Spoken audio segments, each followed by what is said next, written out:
লাল সব ভাজবো। আগে শুকনো লঙ্কা ফোড়ন, কালো জিরে ফোড়ন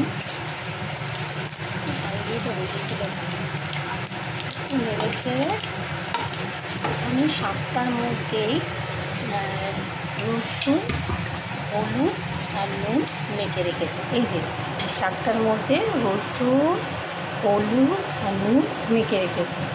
শাকটা ছেড়ে দেবো।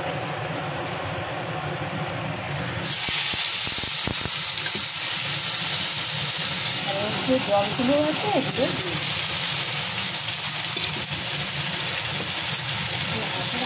আর কোনো কিছু দিতে লাগে আর শুধু নাড়াচাড়া করলে ভাজা ভাজা করবে। রসুন ফোড়নটা দিলে এত সুন্দর একটা গন্ধ ওঠে, দারুণ লাগে।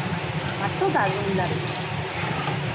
আর আমি একটু রসুনটা বেশিই দিই শাকের মধ্যে, কিন্তু আমি গরম তেলের মধ্যে ছাড়ি না, আমি একবারে শাকের সাথে কষে নিই। প্রথমে রসুনটা শাকের সাথে একবারে নুন হলুদে মাখিয়ে দিয়ে একবার বসিয়ে দিই।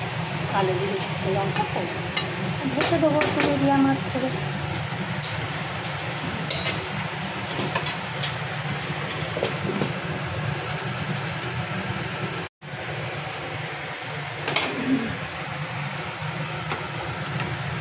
অনেকটাই হয়ে এসছে, এবার একটু জলটা টেনে গেলে চিনি দেবো, দিয়ে নাড়িয়ে নেবো। হয়ে গেছে চাটনি।